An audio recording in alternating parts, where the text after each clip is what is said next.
When most people hear the word Sparta, one image immediately comes to mind. Strong, terrifying warriors wearing crimson-red cloaks standing on a mountain pass as they shout the famous line, "This is Sparta!" Thanks to Hollywood, the Spartans have become the eternal symbol of unstoppable warriors, fearless, disciplined, bred for war. But the truth is far more complicated. The real Spartans did not live in a world of slow-motion battle scenes and neatly sculpted abs. They lived in a society that was as strange as it was terrifying, a city-state that raised its children in hardship, that demanded obedience to the state above all else, and that thrived on conquest and fear. Their strength came not just from their famous discipline, but from the oppression of others, the myths that justified their way of life, and the iron will to bend every aspect of existence toward survival. To their allies, they were guardians of Greece. To their enemies, they were monsters. And to later generations, they became legends, remembered not as ordinary mortals, but as something greater. Men descended from Heracles, chosen by Apollo, favored by Ares, and willing to sacrifice everything for their city. Yet the true story of Sparta is not simply about glorious battles or legendary last stands. It is about the foundations of their society, the myths that gave them purpose, the harsh reality of their daily lives, their brief moment of dominance, and their inevitable downfall. This is the story of the Spartans, not the fantasy, not the Hollywood myth, but the truth that lies behind it. Long before Sparta became the iron-fisted warrior state that we know today, it was simply a small cluster of villages resting in the fertile valley of the Eurotas River, deep within the rugged land of Laconia. Surrounded by mountains on three sides and open only to the sea, it was a land both isolated and protected, the perfect cradle for a society that would grow into something unique.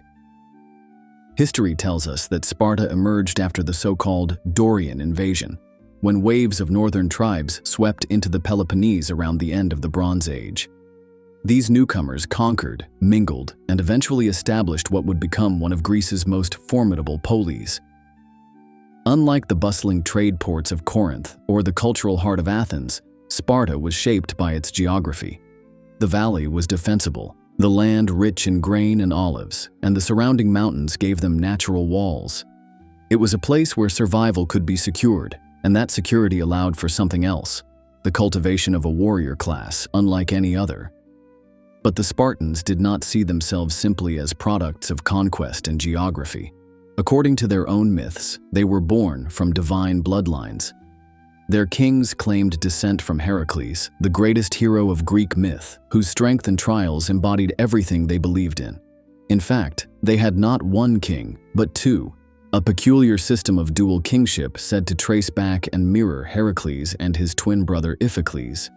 This made Spartan rulers not mere politicians, but men who carried the blood of gods in their veins.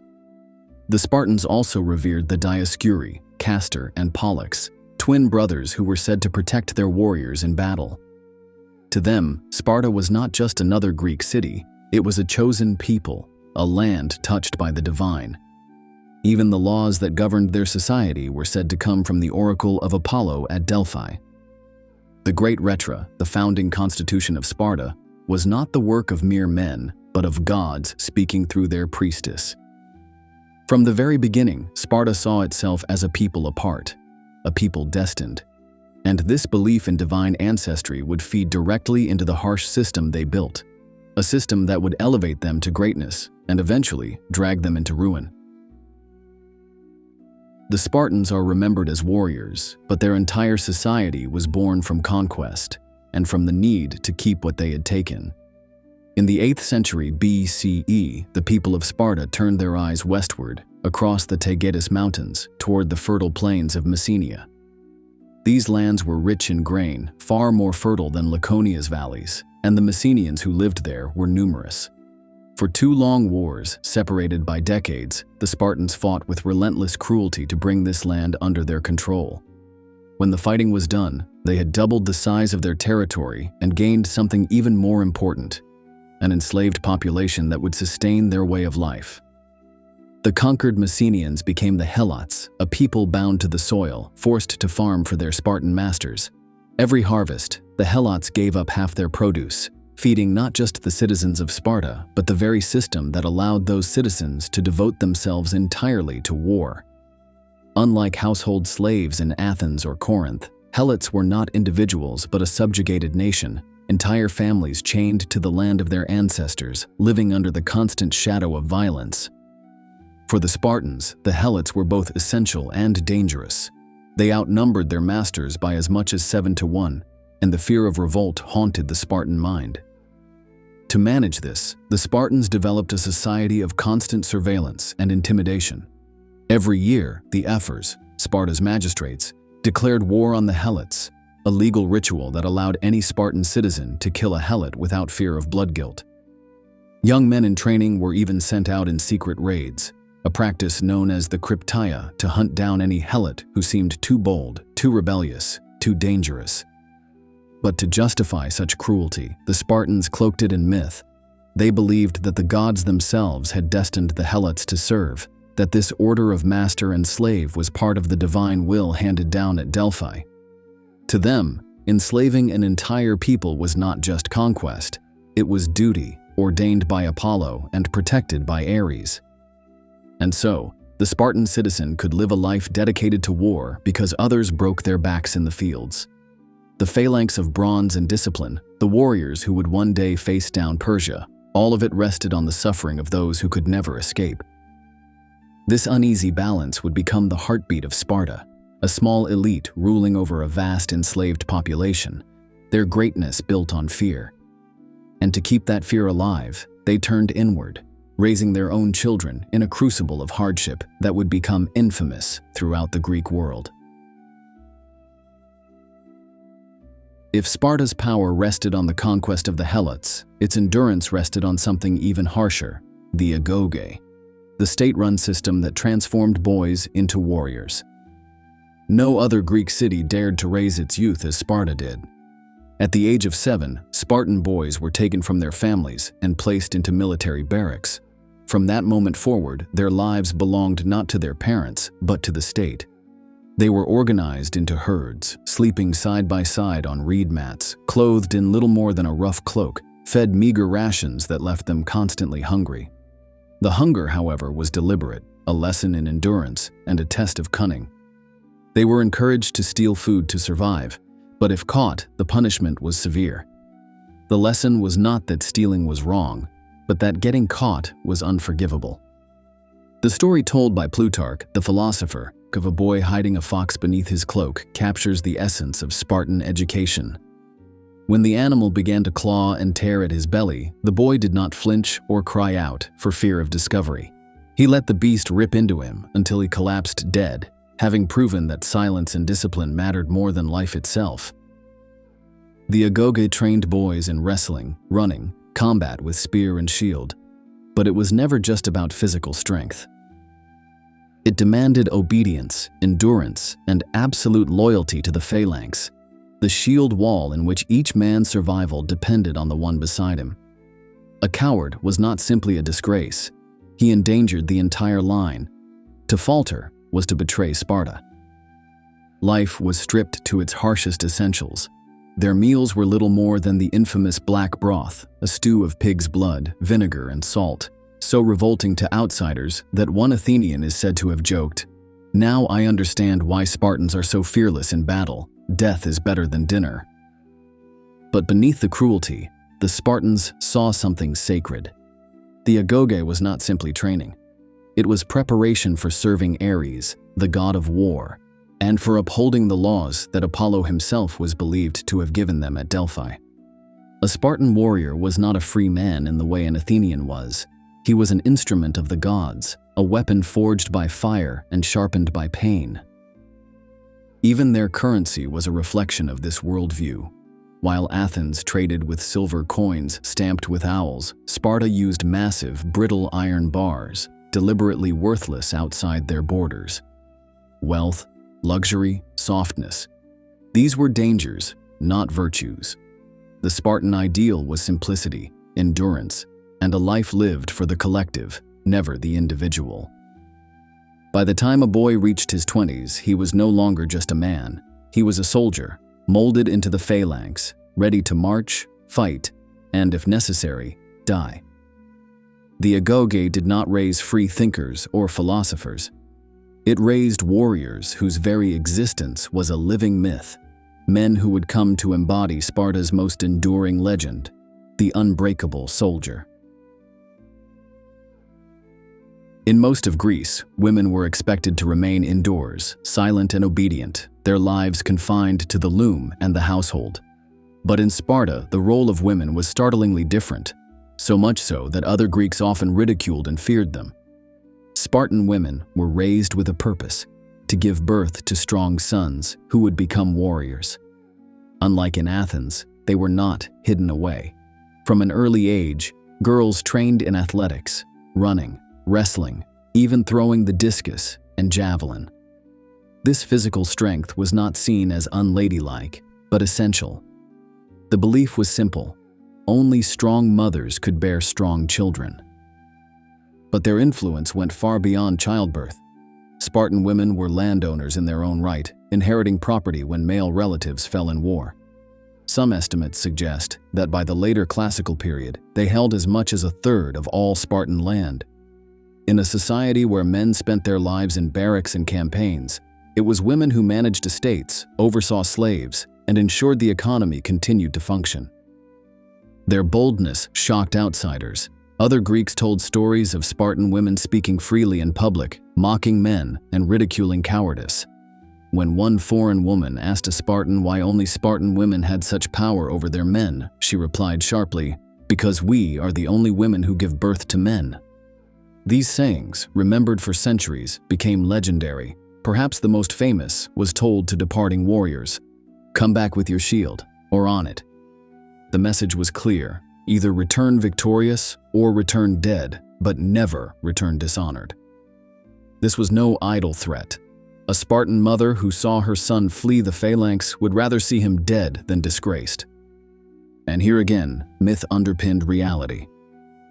Spartan women were often associated with divine figures, with Leto, mother of Apollo and Artemis, or with the warrior goddess Artemis Orthia, whose cult thrived in Sparta.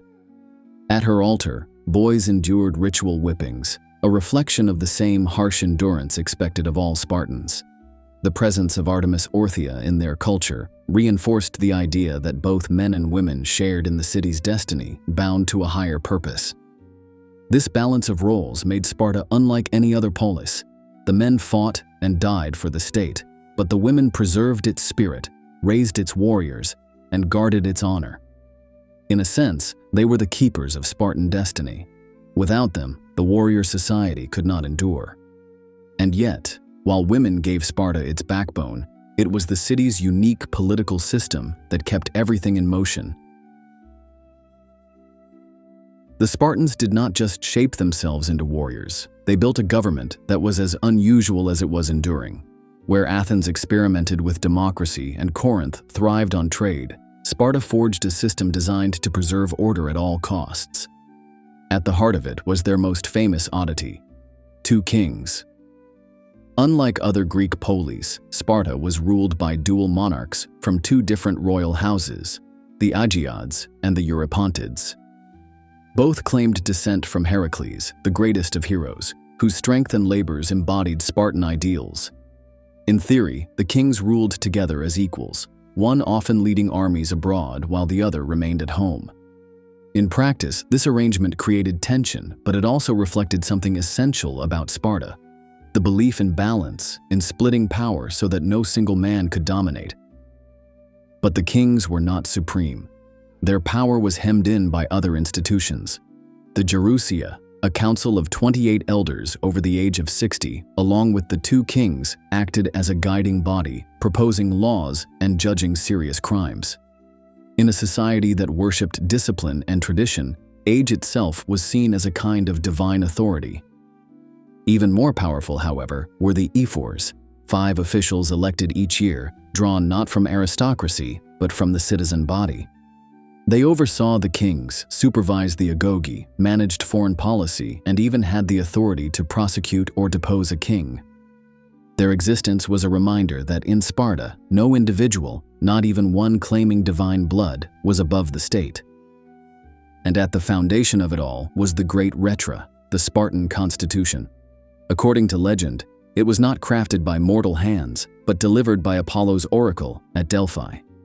The lawgiver Lycurgus, perhaps a man, perhaps a myth, was said to have journeyed there to ask how Sparta should be ruled. The oracle's answer was a system that blended monarchy, oligarchy, and democracy into a single, unyielding order. To the Spartans, their laws were not just human conventions, they were sacred, a divine command that bound every citizen to obedience. The result was a state that prized stability above all else. Change was dangerous, innovation suspect. Even wealth was deliberately suppressed. Gold and silver were outlawed, replaced with unwieldy iron bars for currency. Luxury was discouraged, equality among citizens enforced. Everything about Spartan politics and law reinforced a single goal: the preservation of a disciplined warrior society. But while the system gave Sparta strength and unity, it also carried within it the seeds of fragility. Power divided could prevent tyranny, but it could also paralyze. A society that outlawed wealth might prevent decadence, but it could not stop inequality from creeping in. And while the state claimed divine sanction, the gods could be fickle. Still, as long as this system endured, it kept Sparta focused on its destiny: to be a nation of warriors, unmatched on the battlefield. If the Agoge forged the Spartan warrior and the laws preserved their discipline, it was on the battlefield that Sparta revealed its true face. For centuries, no army in Greece could match the reputation of the Spartan phalanx. The phalanx was deceptively simple. Each soldier stood shoulder to shoulder, shield locked against shield, spear angled forward, creating a wall of bronze and wood. But what made the Spartans terrifying was not the formation itself, it was the discipline behind it. Where other Greek armies sometimes broke ranks in the chaos of war, Spartans drilled until unity became instinct. Each man was taught from boyhood that his shield was not for his own protection, but for the man beside him. To lose it was to betray the line. A coward might live, but he would return home in disgrace, stripped of his honor, and shunned by his people. Spartan warriors were not flashy. They fought without ornament or flourish, moving as one. To their enemies, they seemed less like men and more like a single, unstoppable machine. Ancient writers marveled at how they advanced in silence, not with shouts or boasts, but with grim resolve, as though guided by something greater than themselves. Their kings often led them in person. Before battle, sacrifices were made to the gods, especially Ares, patron of war, and the Dioscuri, whom Spartans believed fought invisibly at their side. To other Greeks, the Spartan army seemed to carry with it an aura of the divine, as though the gods themselves walked in their ranks. The Spartan uniform became iconic: the crimson cloak, meant to hide blood and strike fear; the lambda, emblazoned on their shields, marking them as men of Laconia. They polished their helmets to shine in the sun, creating a wall of bronze that glared down upon their enemies. Even their hair carried ritual significance. Before great battles, Spartan warriors combed and braided their long hair, a symbol of pride and defiance, as if to say, "We are ready to die, and we will die beautifully." Their discipline extended off the battlefield as well. They marched to the rhythm of flutes, an eerie, measured sound that kept their steps in perfect time. No matter the terror of combat, no matter the size of the enemy force, the Spartans held their line. This unyielding cohesion gave rise to their reputation as the best heavy infantry in Greece, and perhaps the entire ancient world. But what made them invincible also made them inflexible. The Spartan army excelled in pitched battle on open ground, where the phalanx could advance like an iron wall. Yet against irregular warfare, sieges, or naval battles, they were far less prepared. This rigidity would one day cost them dearly. For now, though, Sparta's warriors seemed unstoppable. Their training, their discipline, their belief in divine favor, all of it combined to create an army that even the mighty Persian Empire would come to fear. Hey everyone, before we continue, I've got some exciting news. My weekly video is now live on my new channel, Index Unknown. That's where I dive into the hidden side of history, the secrets, the theories, the conspiracies, the things they don't want you to know. The latest upload takes on the Philadelphia experiment, the story that a Navy ship in World War II was made invisible, teleported, and left its crew in horrifying conditions. Was it secret military tech, a case of mistaken identity, or a myth that got out of control? The link's below if you're interested. Check it out after this video. By the early 5th century BCE, Sparta's name already carried weight across Greece, but it was the clash with the Persian Empire that would define their legend. Persia was the superpower of the age, a vast empire stretching from modern-day Turkey to India, from the Black Sea to the Nile. Against such overwhelming might, the fractured Greek city-states seemed hopelessly outmatched.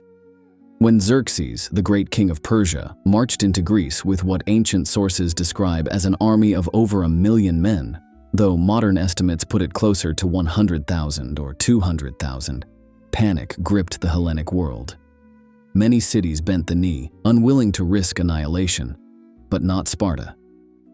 The Spartans, however, were not free to act. It was the time of the Carneia festival, a sacred celebration of Apollo during which Spartan law forbade military campaigns. Religion and tradition bound them as tightly as their shields.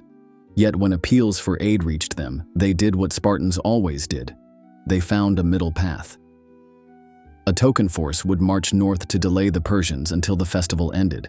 At its head would be their king, Leonidas, who claimed descent from Heracles. What followed would become one of the most retold battles in human history, the stand at Thermopylae, the Hot Gates. The pass was narrow, squeezed between mountains and sea. Here, the Persian advantage in numbers meant little. Leonidas brought with him not just 300 Spartan warriors, his royal guard, men chosen for having sons to carry on their bloodlines, but also several thousand allies, Thespians, Thebans, and other Greeks who shared in the defense. Still, the image that endures is of the 300, their scarlet cloaks vivid against the dust, their bronze shields locked in unbreakable formation. For 2 days, they held the pass. Waves of Persian infantry broke against the phalanx, their numbers unable to penetrate the disciplined wall of Spartan shields and spears. Even the elite Persian immortals, the king's chosen guard, could not force a breakthrough. Ancient accounts tell of Spartans mocking their foes in the midst of battle, coolly combing their long hair before the fight, and welcoming the enemy with grim humor. When told the Persians had so many archers that their arrows would block out the sun, one Spartan replied, "Then we shall fight in the shade."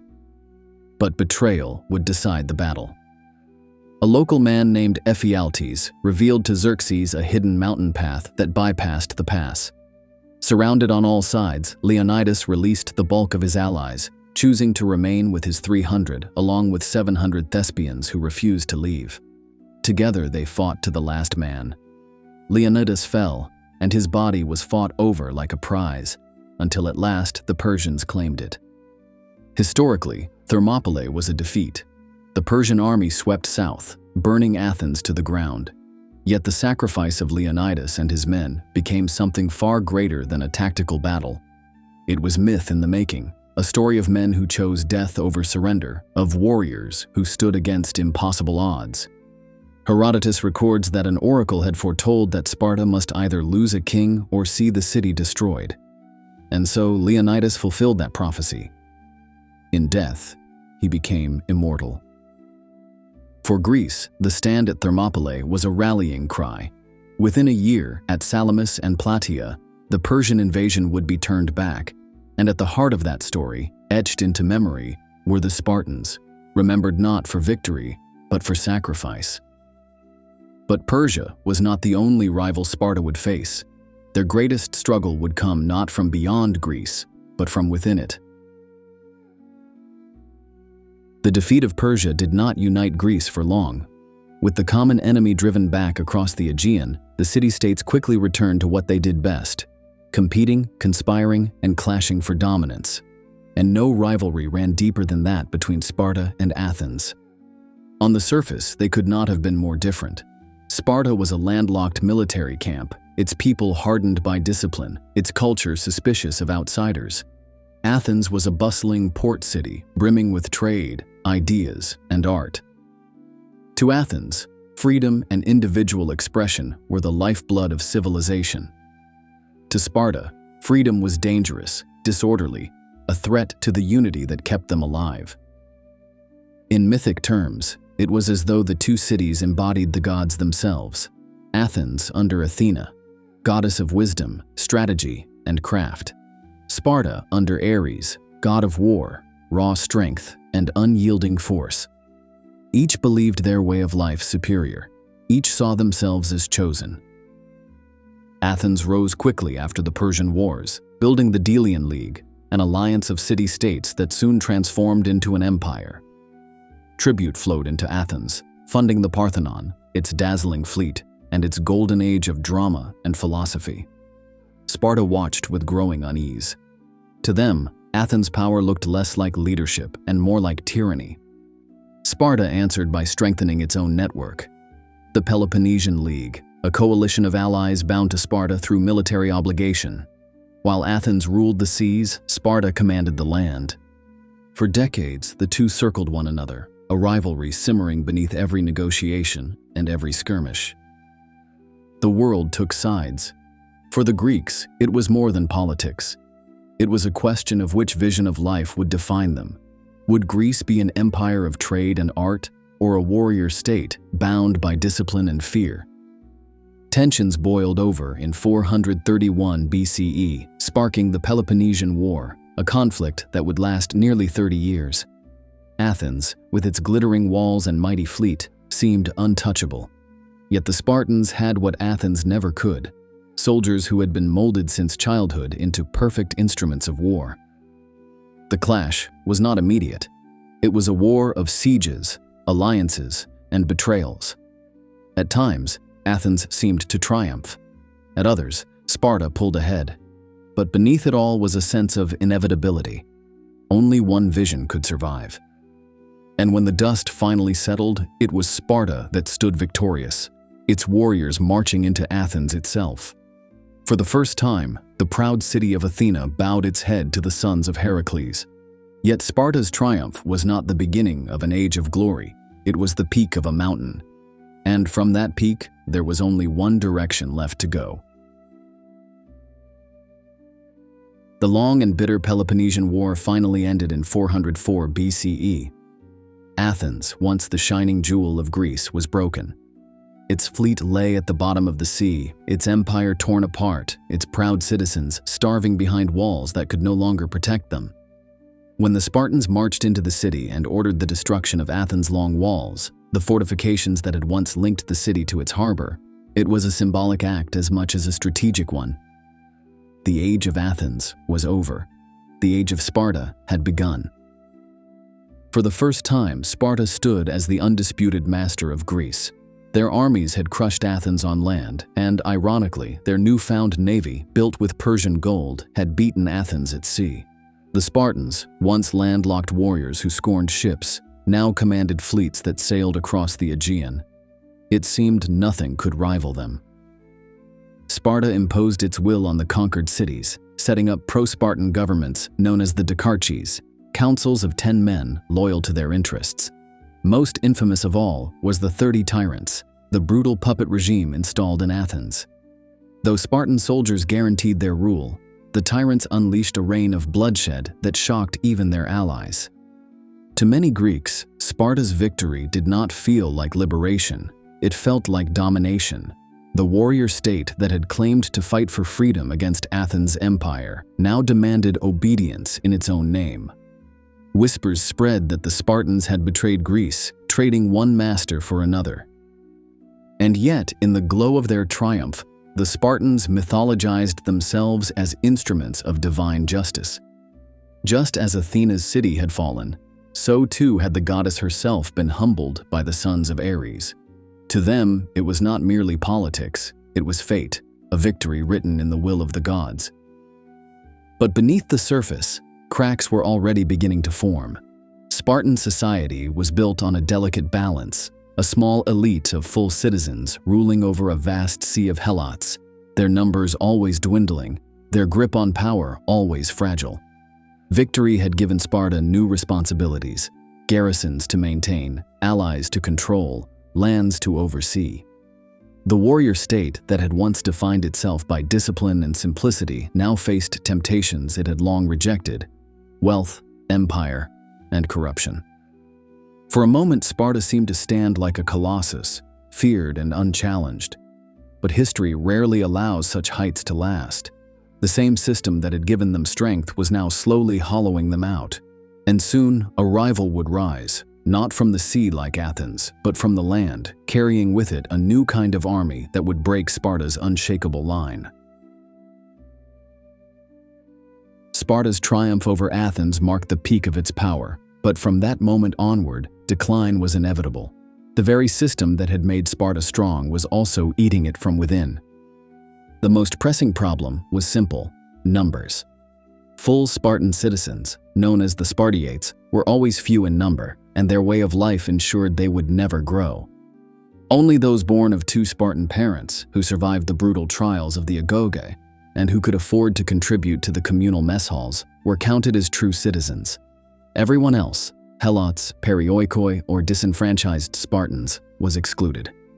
By the 4th century BCE, their numbers had dwindled so drastically that only a few thousand true Spartiates remained, guarding over tens of thousands of helots. The image of the invincible Spartan line began to look less like destiny and more like desperation. Wealth, too, corrupted them. Sparta had long outlawed gold and silver, relying on iron bars as currency to prevent greed. But after their victories, tribute and spoils poured in from across Greece and even from Persia. Spartans, who once prided themselves on equality and simplicity, now lived with wealth they were never meant to have. The balance Lycurgus had supposedly established, equality among citizens, discipline over luxury, began to unravel. The rich grew richer, the poor fell away from citizenship, and the tight core of Spartan warriors shrank further. And then came Thebes. In 371 BCE, at the Battle of Leuctra, the unthinkable happened. The Spartan army, long considered unbeatable in open battle, faced the Thebans under the brilliant general Epaminondas. The Thebans used a radical tactic: a deep phalanx, 50 men across and ranks upon ranks deep, smashing into the Spartan right wing where their best warriors, including one of their kings, stood. The Spartan line broke. For the first time in history, a Spartan king was slain in pitched battle, and the myth of Spartan invincibility was shattered. The defeat sent shockwaves across Greece. Cities that had once bowed to Spartan power now saw weakness and rose against them. The Thebans invaded the Peloponnese, even liberating Messenia, freeing the Helots who had sustained Sparta's economy for centuries. The very foundation of Spartan life crumbled. Some said it was divine punishment, the gods turning against Sparta for its arrogance. The myths that had once justified their dominance now seemed hollow. Once, the sons of Heracles had marched with Ares at their side. Now they were abandoned, brought low by hubris. Sparta remained a city, but it was never the same. No longer the dominant power, it became a shadow of itself.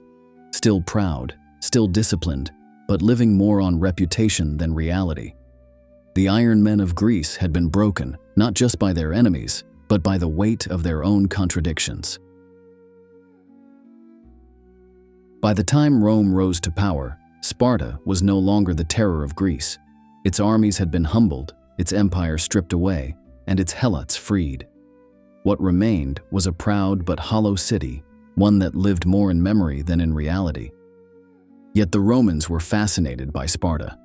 To them, the Spartans were not a defeated people, but living relics of an age when discipline and courage had ruled the battlefield.